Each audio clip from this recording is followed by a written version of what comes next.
페이지는 6페이지입니다. 문장의 구성요소 6페이지 맞아요? 페이지가 없네요. 자, 여기 앞에 한번 꺼내주세요. 요거 설명을 우리 저번에 한번 첫 일문 하면서 한번 하긴 했었는데 그때 했던 거를 그때 했던 게 아니고요. 다시 한번 더 이제 문법책을 통해 가지고 또 설명을 좀 하도록 하겠습니다. 이거를 좀 반복해서 계속 설명을 해야 되는데 지금 단계에서 계속 반복해서 설명하지만 나중엔 이거 설명하지 않을 날이 언젠가 올 겁니다. 그때는 내가 설명했던 영상을 다시 한번 보시면 될 것 같아요. 쭉 훑어서 갈게요. 자, 모든 문장의 구성 요소에서 첫 번째 주어입니다. 자, 주어는 보통 우리가 해석을 할 때 주어는 동작이나 상태를 나타내는 주체를 가리킨다라고 얘기하죠. 자, 주체를 나타내는데 보통 우리나라 말로 해석을 할 때는 은는이 있고 이가가 있습니다. 대부분 핵심적으로 얘기하는 주어들은 은는으로 해석되는 경우가 많고 이가로 해석되는 경우는 접속사를 통해서 들어가는 주어 동사에서 요런 주어들, 즉 수식해서 들어가는 주어들은 대부분 이가로 해석되는 경우가 많습니다. 이건 우리나라 말 해석을 하다 보면은 그런 것들이 많이 나오는데, 자, 주어에서는 주로 명사나 대명사가 오기는 합니다. 그럼 명사는 당연히 이름이 있는 것이고 대명사는 당연히 그 대명사의 그나 그녀나 뭐 그것 이런 거 있잖아요. 그런 것들을 얘기하는데, 긴 주어의 경우에는 동명사구나 투부정사구와 같이 수식어구에 의해서 길어지기도 한다라고 얘기를 합니다. 그러면은 보통 우리가 명사나 대명사 같은 경우는 얘네들의 공통적인 특징이 뭐냐? 단수나 복수 둘 다 사용이 가능하죠. 예를 들어 사람만 얘기하더라도 a person이냐 people이냐 아니면은 뭐 더 보이냐 더 보이즈냐 뭐 이런 식으로 얘기할 때, 그리고 대명사로 얘기를 할 때도 he냐 they냐 이런 것처럼 단수 복수가 다 가능하기는 합니다만은 동명사나 투부정사 같은 경우는 일단 동사에 포인트를 두기 때문에 뭐뭐 하는 것 또는 뭐뭐 하기 이런 뜻으로 얘기를 많이 하죠. 그래서 그런 식으로 내용되는 것도 있고, 그 다음에 해석은 은는 이가로 한다 했으니까 아까 말씀드렸던 은는과 이가는 이렇게 따로 구분을 지어줘야 된다는 거. 자, 그 다음에 보너스로 하나 더 얘기할 것 같으면은 얘는 동명사나 투부정사 말고도 that으로 시작되는 주어 동사 또는 what으로 시작되는 동사 덩어리, 그 다음에 의문사 다음에 주어 동사 덩어리 이런 것들도 마찬가지로 주어로 쓸 수가 있다고 했고, 얘네 같은 경우에 that은 보통 것으로 얘기를 하고 what도 것으로 이야기를 하며 의문사는 의문사 하는지라고 얘기를 했습니다. 그런데 어쨌든 마지막 말은 어떻게 들어가요? 은는으로 들어간다 그 얘기예요. 그러니까 덩어리가 계속 확장이 되는 것들은 반복해서 계속 말씀드리는 거기 때문에, 그래서 저런 주어들은 저렇게 일단 봐주셔야 된다 하는 거 꼭 기억을 하셔야 됩니다. 항상 명사, 대명사만 주어로 생각하시면 안 되고 명사의 속성을 가진 준동사나 명사의 속성을 가진 접속사나 이런 것들도 것으로 해석을 한다 하는 거 또는 뭐뭐 하는지로 해석한다 하는 거, 그런 식의 어떤 주어 내용을 꼭 봐야 되고, 특정한 경우를 제외하고 모든 주어는 서술어 동사 앞입니다. 특정한 경우를 제외하고. 그러면은 특정한 경우를 제외한다 했으니까 다음에 특정한 경우는 어떤 경우냐? 첫 번째가 there is로 시작되는 경우. there is나 there are로 들어가게 되면 뒤에 부분이 주어가 되는 거고, 그 다음 두 번째는 단순한 의문문. 의문문도 주어가 먼저 나오는 게 아니고 동사가 먼저 나오게 되겠죠. 그 다음 세 번째는 특정한 상황에서의 도치구문. 얘네들은 항상 주어와 동사의 자리가 바뀝니다. 그래서 동사 뒤에 주어가 나올 수가 있다 하는 거, 그런 것들을 반드시 꼭 기억을 해주셔야 됩니다.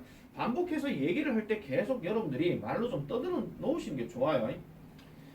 자, 그 다음에 동사. 동사는 주어가 하는 동작이나 상태를 나타낸다라고 얘기하는데, 동작을 얘기할 것 같으면은 뭐뭐 하다로 해석이 될 것이고, 상태를 나타내는 경우라면은 뭐뭐이다 뜻으로 해석이 많이 될 겁니다. 뭐뭐이다. 그래서 대표적인 동사의 종류로는 우리가 많이 알고 있는 것처럼 일반 동사나 비동사나 조동사가 있다라고 얘기를 하죠. 이 중에서 제일 흔한 동사가 바로 일반 동사고, 비동사 같은 경우는 우리가 am이나 are이나 is, 과거형이면은 was나 were, 이런 것들이 비동사의 특징을 지닙니다. 그래서 이런 비동사들은 대부분 이다나 있다의 개념으로 보면 되고, 조동사는 당연히 동사를 도와주는 역할입니다. 근데 동사를 도와주는데 가능한 한 어떤 능력이나 아니면은 의무나 아니면은 허가나 이런 것들을 가지고 많이 도와주는 역할이죠. 즉 의미를 좀 더 전달해주는 면에 있어가지고 조동사는 그런 식으로 쓴다, 이렇게 보면 되겠고, 자 그리고 동사는 보통 한 단어로 쓰이기는 하지만은 전치사나 부사 또는 명사와 결합해서 동사 구를 이루기도 한대요. 자, 구라고 하는 것은 단어 한 개가 아니라 두 개 이상이 묶여서 특정한 품사를 이루는 것을 구라고 얘기를 합니다. 그래서 동사는 대부분 이렇게 다자로 해석되는 것들은 동사로 보면 되는데, 아까 전에 내가 to 부정사가 됐든 접속사 다음에 동사가 됐든 걔네들은 다자로 해석을 하시면 안 돼요. 걔네들은 to의 역할이거나 아니면 접속사의 역할에 따라서 얘가 하는 것 또는 하기 또는 하기 때문에 등등등 이런 식으로 해석되는 경우가 많으므로 무조건 모든 동사를 다자로 해석하면 안 된다, 그 얘기입니다. 그게 바로 자연스럽게 하는 독해거든요. 자, 그 다음 목적어. 목적어는 동사가 나타내는 동작이나 상태의 대상이 됩니다. 대상.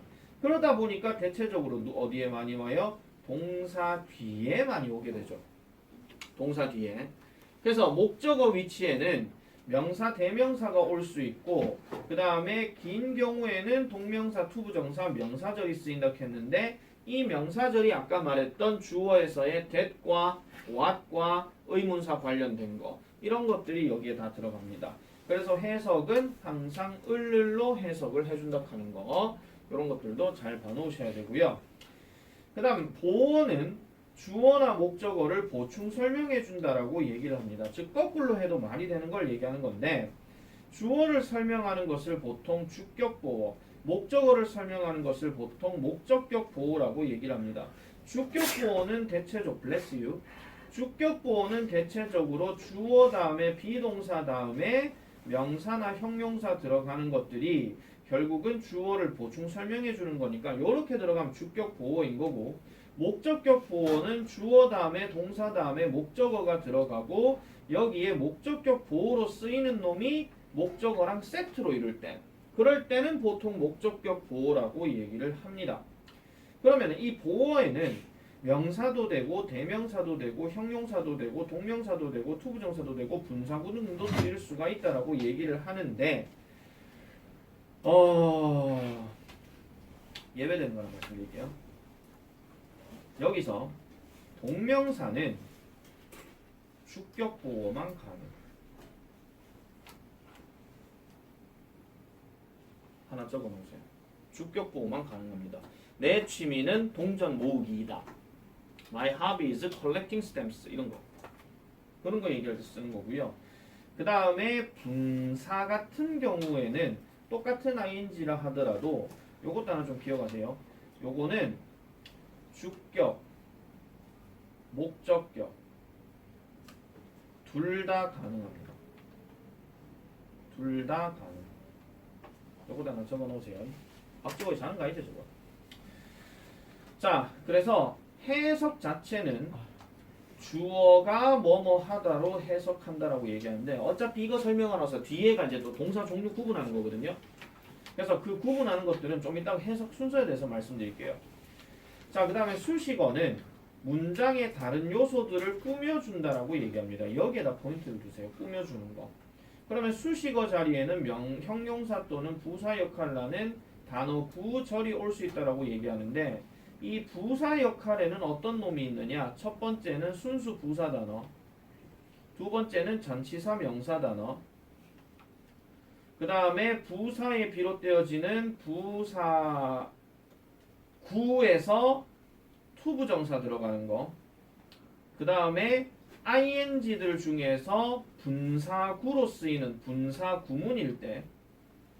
마지막으로 부사절 접속사를 이용해 가지고 주어 동사 나오는 이 덩어리. 이거 전부 다 부사 역할하는 겁니다. 이거 전부 다. 그리고 부사는 항상 말씀드리지만은 있으면 좋고 없어도 상관없고 문장을 좀 더 자연스럽게 얘기를 해준다 하는 거. 그런 것들이 하나의 포인트라고 보시면 되겠습니다. 자, 여기 품사들은 총 8개가 다 나와 있습니다. 고등학교 1학년이 됐는데도 아직까지 품사 8개를 기억 못 하시면은 안 되겠죠. 정수 뭐 하고 있노? 내 얘기 듣고 있나? 자, 그래서 요 내용들은 뭐 따로 얘기하지는 않겠습니다. 내 영상 어딘가 찾아보면은 품사 8개 설명해 놓은 게 초등 버전, 중등 버전, 고등 버전 다 있습니다. 그래서 교재 특성상 품사 8개는 다 해놨는데 초등한테 얘기를 하든 중등한테 얘기를 하든 고등한테 얘기를 하든 품사 설명은 똑같습니다. 다만 방식이 조금 다르죠. 초딩한테는 겁나 유치하게 해야 되고 고딩한테는 겁나 진지하게 해야 되고 그거 말고는 차이가 없습니다. 그래서 이 품사들은 항상 머릿속에 기억해야 되고 그 다음에 주어, 목적어, 그 다음에 수식어 이런 것들도 반드시 기억해야 됩니다. 이거를 제대로 기억을 하면 잠깐만 이제 고등학생이니까 니네 중학교 국어 문법에서 이런 거 배웠죠? 용언, 수식어, 체언 뭐 이런 거 배우셨죠? 네. 그거랑 비슷한 맥락으로 생각하시면 돼요. 다만 차이 나는 거는 국어와 영어라는 언어의 차이일 뿐입니다. 꼭 반드시 기억하세요. 그게 연관이 되면은 국어 문법을 공부할 때도 크게 차이가 없는데 단 한 가지만 조금 차이 나는 게 뭐냐면은 영어는 품사가 8개야. 국어는 품사 몇 개야? 12개요. 아닌데요? 12개래요. 14개. 14개요. 7개.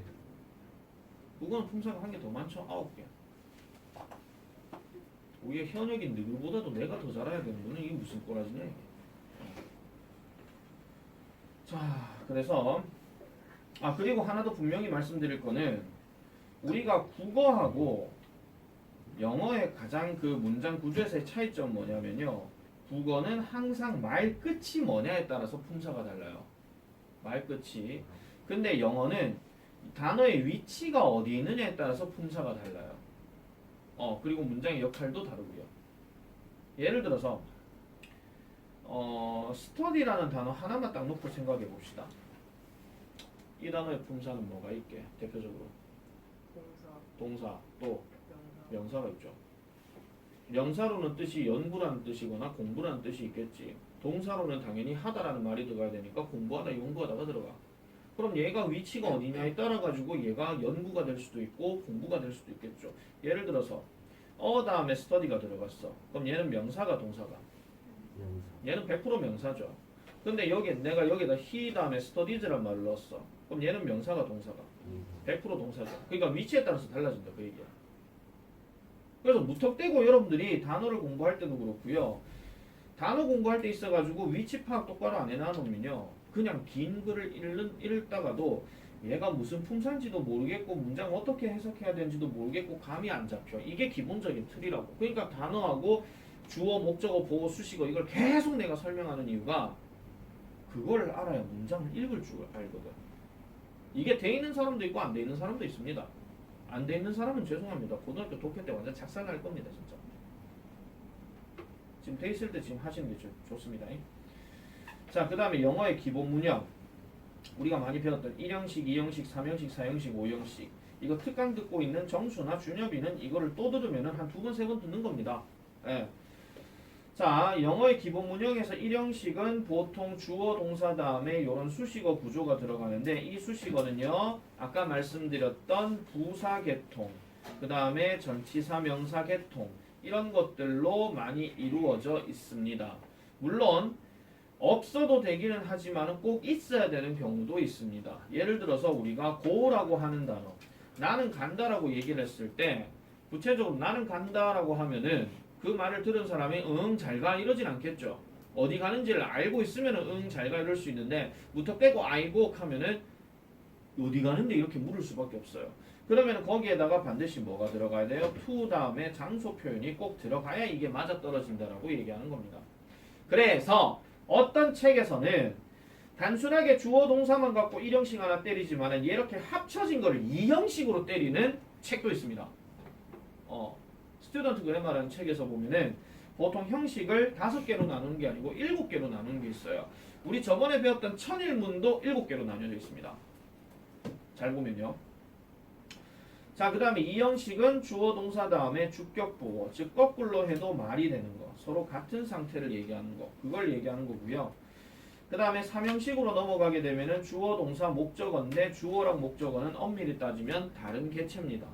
하지만 같은 개체로 만들려면은 목적어 대명사 뒤에다가 셀프를 넣어주면 되는 거, 그걸 얘기하는 거죠. 요것도 그냥 뭐 설명 계속 할 거니까 넘어가고요.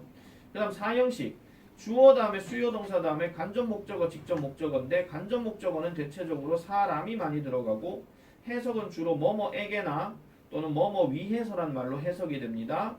그 다음에 직접 목적어는 보통 을로 해석이 됩니다. 대체적으로 우리 중학교 문제 풀 때는 사람에게 사물을 준다라고 많이 배웠고요. 사람에게 사람을 준다는 경우는 잘 안 배웠습니다. 사람에게 사람을 주는 경우는 대표적으로 두 가지가 있습니다. 첫 번째, 남학생들이 여자친구 집에 가서 결혼 허락해달라고 할 때, 따님을 저에게 주신다면 이라고 얘기할 때. 그 다음 두 번째는 약간 범죄죠. 인신매매나 옛날 시절로 치면 노예 같은 거. 사람 취급을 받지 않는 사람을 사람에게 준다 이렇게 얘기할 때. 그런 경우기 때문에 잘 나오지는 않습니다. 아니면 상급자가 하급자를 전달한다 이렇게 얘기할 거예요. 자, 그리고 5형식은 별표 치세요. 이게 제일 중요합니다. 이게 5형식은 내가 특강 듣는 친구들한테 얘기했지만은 고등학교 독해에서 제일 많이 나오는 구조가 5형식 문장 구조입니다. 5형식 문장. 그래서 이 5형식 문장에서 나오는 거에서는 명사, 형용사, 투부정사, 동사, 원형, 분사구 등이 온다라고 얘기하는데 특히 여기서 동사 원형을 목적격 보호로 취할 때는 이 동사가 누구냐? 그 이름도 유명한 사역동사와 그 다음에 지각동사가 여기에 들어가게 되죠. 그러면 사역동사는 우리가 흔히 알고 있는 make나 have나 let이나 이런 게 들어가고 지각동사는 우리가 말하는 본다, 그 다음에 듣는다 이런 것들, hear이나 이런 거, 그 다음에 뭐 느끼다 이런 것들, 이런 것들이 들어가게 되는데 앞으로 여러분들이 고등학교에서 새롭게 알아야 되는 지각동사 중에는 이런 것도 있습니다. 적어 놓으세요. 관찰하다가 영어로 뭡니까? O로 시작합니다.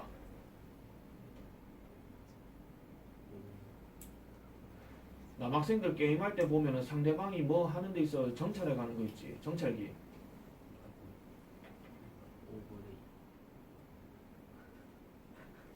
observe, 관찰하다. 여기서 or 들어가면 그 흔히 말하는 observer잖아. 모르면 넘어가. 자, 그 다음에 알아차리다 하는 notice 하는 단어. 이것도 같이 지각동사로 기억을 하세요. 겁나게 중요합니다. 고등학교에서는 이런 것들을 갖고 건드리지 유치뽕하게 see, watch, listen to 이걸 갖고는 안 건드립니다. 중딩 때 다 해서. 니네 보고 중딩이냐 하고 하면은 기분이 썩 좋지는 않을걸요. 곧 고딩 되실 분들이라서. 자, 그래서 명사, 형용사, 투부정사 이렇게 들어가는 것들은 전반적으로 보시면 되고요. 그 다음 분사로 들어가는 것들도 보통 지각동사에서 많이 쓰이죠. 그런 것들 이렇게 정리를 하면 되겠고요. 자, 그러면은 이제 챕터 1으로 넘어가겠습니다. 챕터 1 드디어 동사의 종류입니다. 자, 동사의 종류. 보통 이 스프링 책이 그전 버전이 사실은 이게 개념 설명이 좀 잘 돼 있었는데 버전이 바뀌고 나니까 약간 조금 기대에 어긋나는 것들이 좀 있네요. 자, 어쨌든 나는 어디를 많이 중심으로 설명할 거면 여기 동사를 갖고 설명을 많이 할 거예요. 자, 갑니다. 1형식 주어와 동사. 보통 이런 동사들을 뭐라 하냐면요, 목적어가 필요하지 않은 동사라고 얘기를 하는데 1형식의 동사들을 보통 무슨 동사라고 얘기하냐면 완전 자동사라고 얘기를 합니다. 그럼 이 완전 자동사라고 하는 것은 어떤 것이냐? 말 그대로 완전한 거기 때문에 목적어도 필요 없고 보어도 필요 없는 거, 단지 뭐만 있는 거, 수식어만 있는 거, 이것만 얘기하는 거야.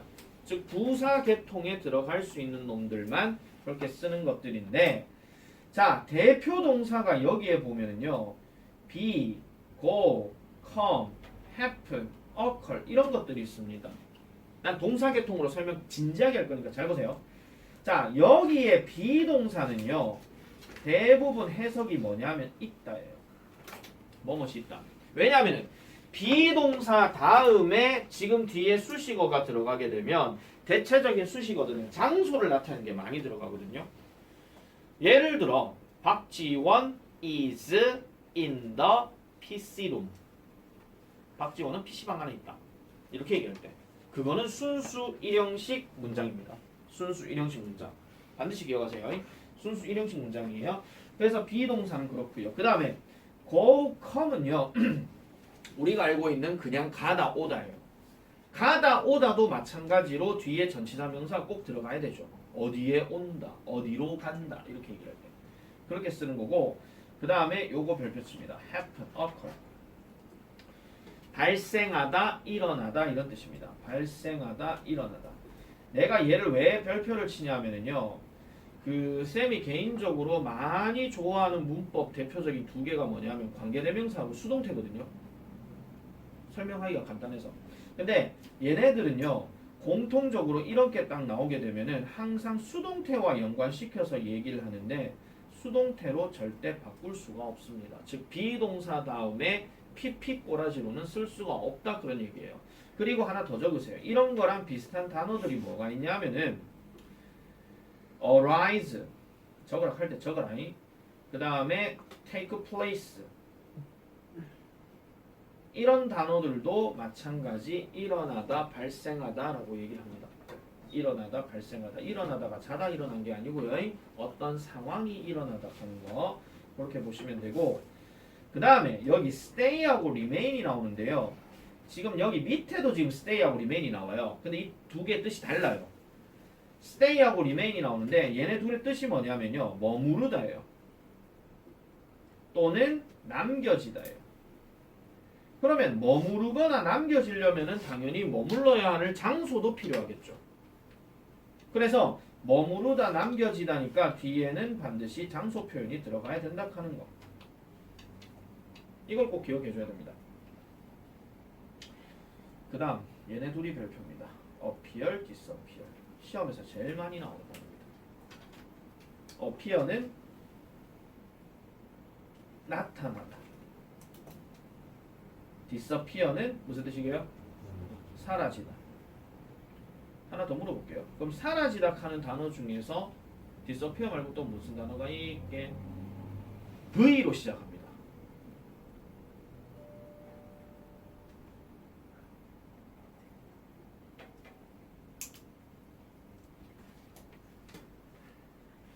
쉬어야 되니까 그냥 적어드릴게요. vanish.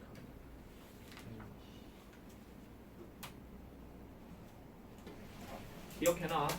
잠깐 쉬었다.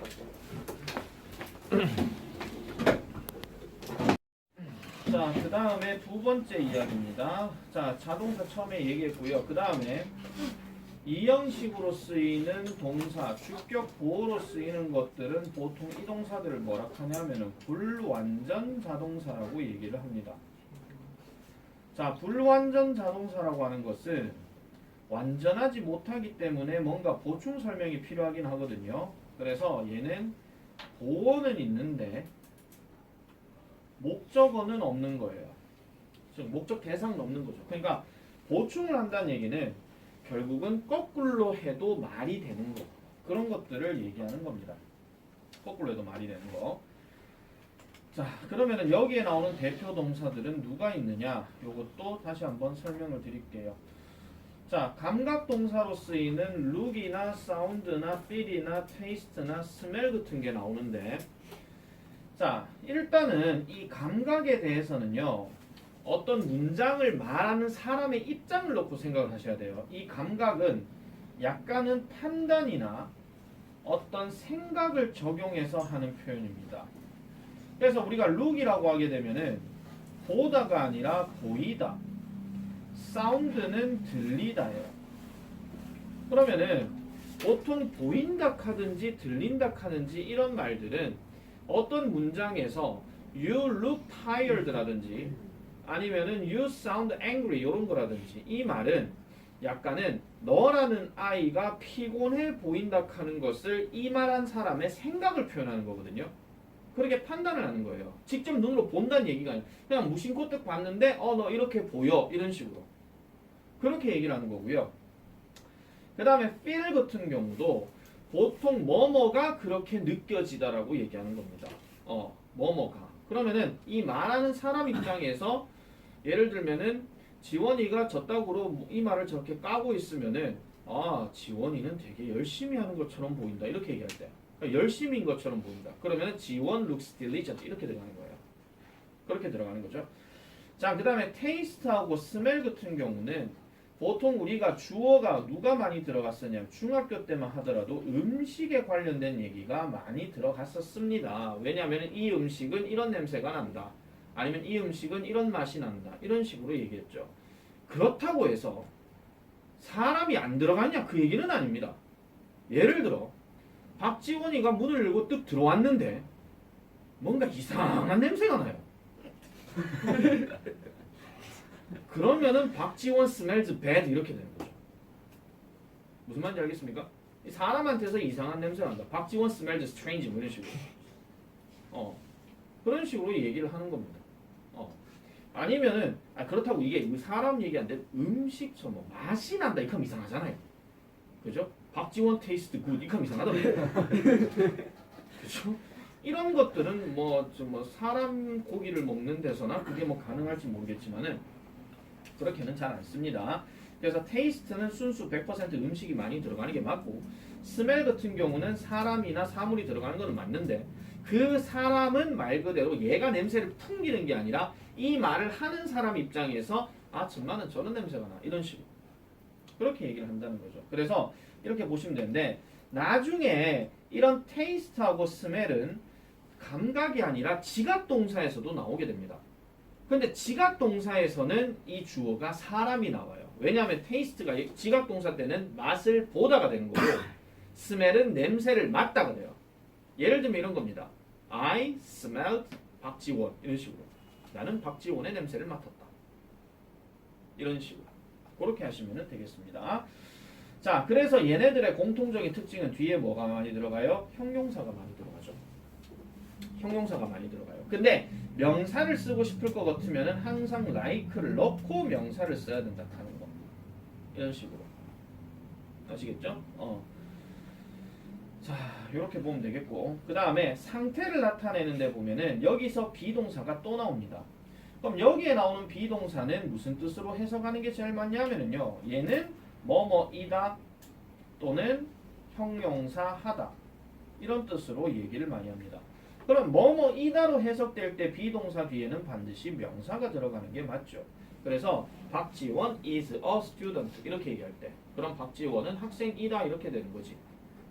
그 다음에 형용사 하다 하면은 박지원 is happy 이런 식으로 그럼 박지원은 행복하다 이런 식으로 얘기하는 겁니다.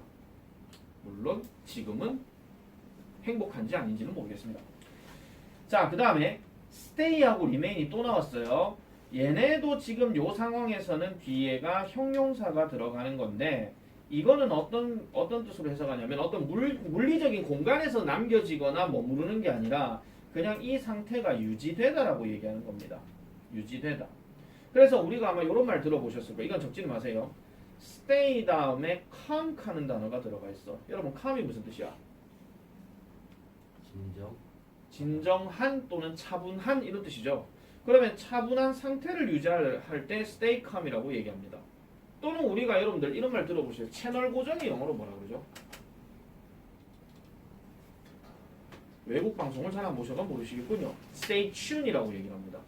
그럼 고정된 상태를 유지하다. 이게 바로 채널 고정. 이렇게 얘기하는 거죠.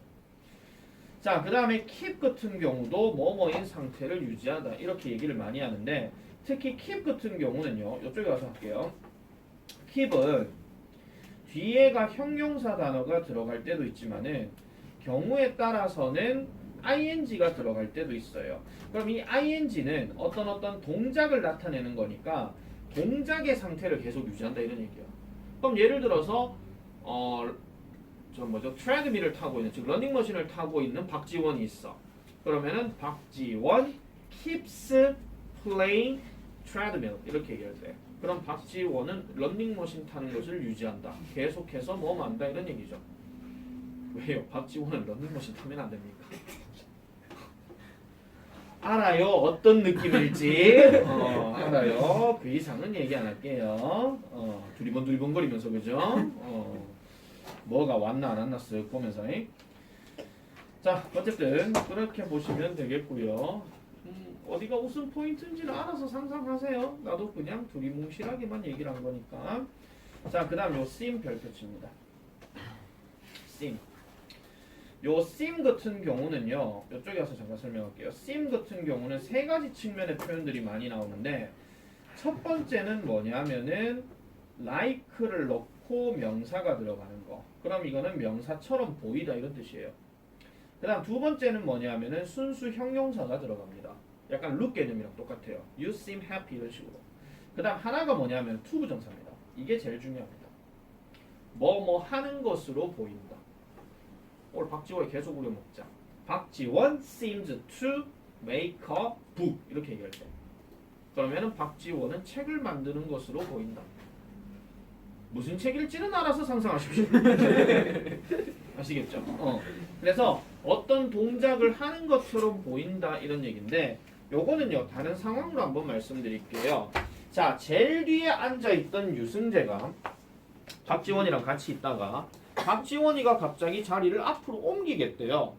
그리고 앞에 딱 옮겨가지고 얘가 어떤 자세를 취하고 있냐면은 계속 이런 자세를 취하고 있어. 앉아서 고개 이렇게 들었다가. 그러면은 자, 우리 그냥 표준대로 갑시다. 정말 공부하는 것으로 보이네 이렇게 얘기하는 거야. 팩트입니까? 생각입니까? 생각이죠. 알고 보니까 그림을 겁나게 그리고 있는 거야. 누구처럼. 이씨가 됐든 양씨가 됐든. 자, 어쨌든 그래서 그림을 실제로는 그리고 있는데 뒤에서 보니까 오 정말 공부 열심히 하네 이런 식으로 얘기하는 거죠. 그렇게 하는 것으로 보인다 이런 얘기입니다. 이게 나중에 문장을 이제 좀 변환시킬 때의 문제로 좀 되게 많이 나오거든요. 서술형에서도 되게 중요한 부분이에요. 이 sim이라는 게. 그래서 얘는 이렇게 보시면 되겠고요. 자, 그 다음에 이거 잠깐 좀 지울게요. 자, 변화를 나타내는 것들은요 전부 다 변환이 되는 겁니다. 순간적으로 바뀌는 것들인데, 자, become은 우리가 알고 있는 뭐뭐 되다예요. get도 여기에서는 뭐뭐 되다예요. grow도 여기에서는 되다기는 되다지만은 약간 어떤 거냐, 뭔가 증가하거나 커지거나 이렇게 얘기할 때, 그러면은 박지원 grows big 이렇게 얘기하면 박지원은 큰 상태로 자란다 이런 얘기입니다. 아시겠죠? 뭐 키가 크겠죠, 그죠? 자, 어쨌든 그래서 큰 상태로 자라게 된다 이렇게 얘기할 때 go를 쓰는 거고요. grow를 쓰는 거고, 그 다음에 go 같은 경우도 어떤 형용사의 상태로 계속 변화되어 간다 이런 얘기입니다. 예를 들면 박지원 goes handsome 이렇게 얘기할 때,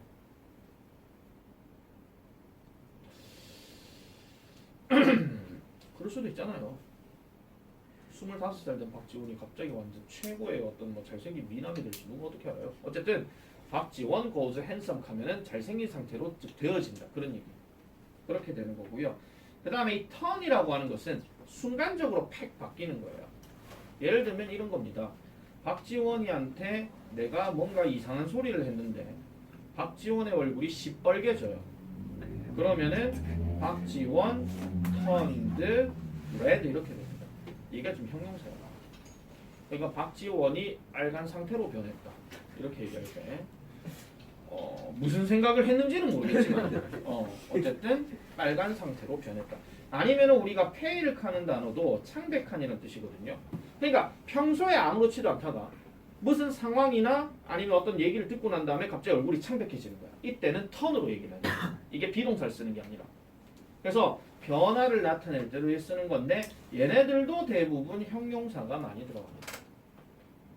그렇게 생각하시면 돼요. 그래서 지금 주목해야 될 것들은 뭐냐면 일단 기본적인 감각동사는 중학교 때 많이 했던 거라서 고등학교 들어가면 잘 나오진 않겠지만은 상태를 나타내는 stay, keep, 그 다음에 seem 이런 것들은 해석에서 크게 좀 적용을 해야 되니까 잘 기억하시고 다시 한번 말씀드리면 얘네 뒤에는 형용사 많이 들어간다 그랬다. 그러면은 문법적으로도 적용될 수밖에 없어요. 형용사 쓸래, 부사 쓸래 이런 식으로 그렇게 들어갈 수밖에 없으니까. 그래서 이 형용사들은 대체적으로 보호의 역할을 많이 한다. 이렇게 보면 되겠습니다. 자, 이제 세 번째 넘어갈게요. 타동사. 타동사는 목적어가 필요한 동사예요. 자, 이번에는 목적어야. 이제 의존할 대상이 등장하기 시작하는 거지.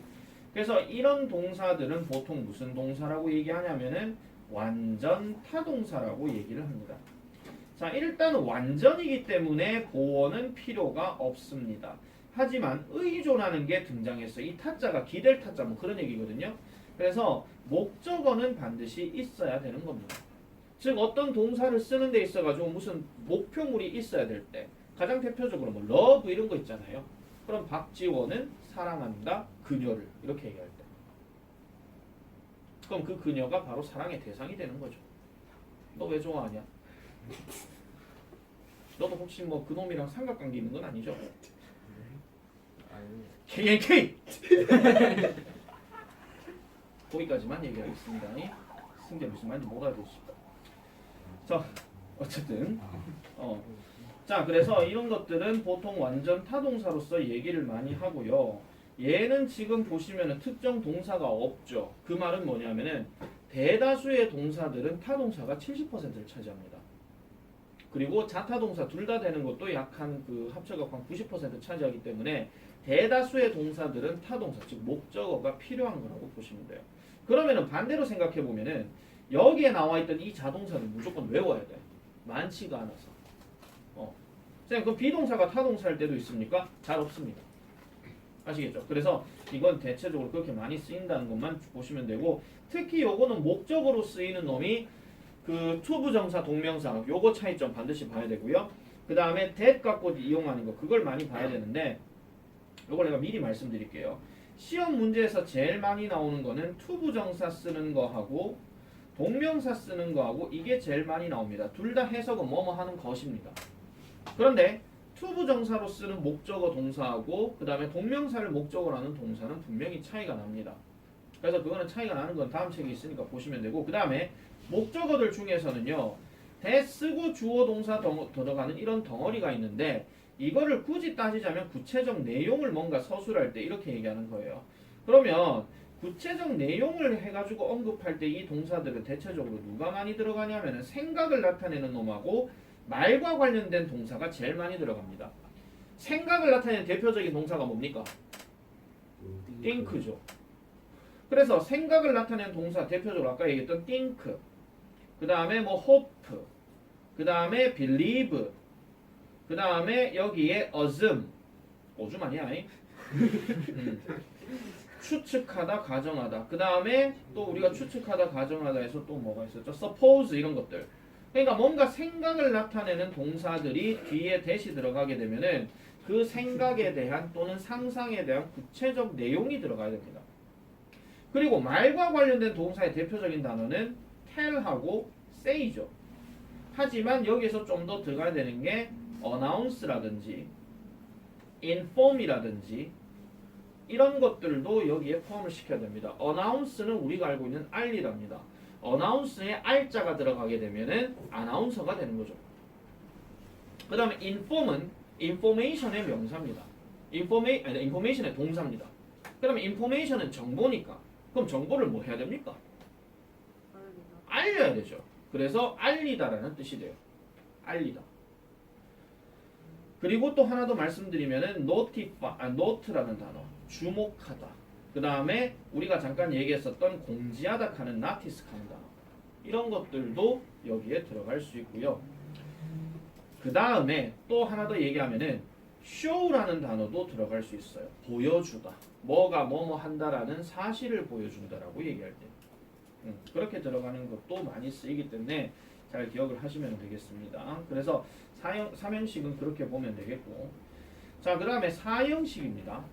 사형식은 주어 동사 간접 목적어 직접 목적어 아까 얘기했을 때도 뭐 사람이 사람에게 뭐를 준다 그 얘기하는 거 그거 얘기였고요. 그리고 이 동사들은 대체적으로 주는 동사 다른 말로 수여 동사라고 얘기를 합니다. 상장을 수여한다 하는 거. 그리고 얘네 같은 경우는요.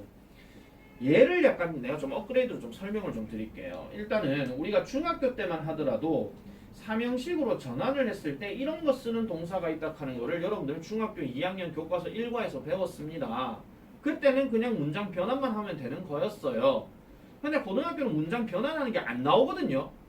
그러면 결국은 이걸 토대로 해서 글을 읽어야 되는 건데 제일 조심해야 되는 게 아까 우리가 잠깐 얘기했던 tell 같은 경우 그 다음에 show 같은 경우 여기에다가 만약에 대명사 me를 하나 넣었다 칠게요. 그 다음에 다시 여기에다가 대주어 동사가 들어가. 그러면 해석이 누구누구에게 뭐뭐가 뭐뭐 한다라는 것을 말하다 보여주다 이런 거죠. 말해주다 보여주다. 그걸 하나 좀 생각을 하시면 됩니다. 이게 사형식에서 제일 많이 나오는 문장 구조입니다. 그리고 수동태로 조금 조심하셔야 되는 게 뭐냐면요. 수동태로 만약에 be given이 들어가거나 be told가 들어가거나 아니면은 be taught가 들어가거나 아니면은 be shown이 들어가거나 이렇게 들어가고 뒤에 명사에 해당되는 거나 아니면은 대주어 동사 덩어리가 들어가게 되면 이때의 이 동사들은 전부 다 이 동사 원래 뜻의 반대 뜻이라 생각하시면 돼요. 자, 쉽게 가자. give의 반대말 뭐고? 아, 잠깐만. 주다의 반대말이 뭐고? 받다죠. 그럼 얘는 받다 계통으로 들어가면 돼요. 그러면 우리가 get도 쓸 수 있고 receive를 쓸 수도 있고 그 다음에 뭐 acquire 얻다가 되기도 하고 어쨌든 얻다 받다 이 계통이 많이 들어가. 다음 말하다의 반대는 뭡니까? 듣다죠. 그러면은 듣다기 때문에 자 뭐라 했는데? 니 뭐라 했는데? 대답. 예 맞아요. 에? 듣다지 뭐 대답을 해요. hear 계통이 들어갑니다. 그 다음 비동사 다음에 taught는 뭡니까 그러면? 가르치다의 반대. 배우다죠. 그렇죠. 그래서 얘는 learn으로 들어가요. 마지막으로 보여주다의 반대는 뭘까요? 보다지. 그렇지. 얘는 C 계통으로 들어갑니다. 보다. 야 저기 봐. 그럼 다 보는 거죠. 아무도 안 보네. 한 놈이라도 좀 이렇게 보는 척이라도 좀 해주지.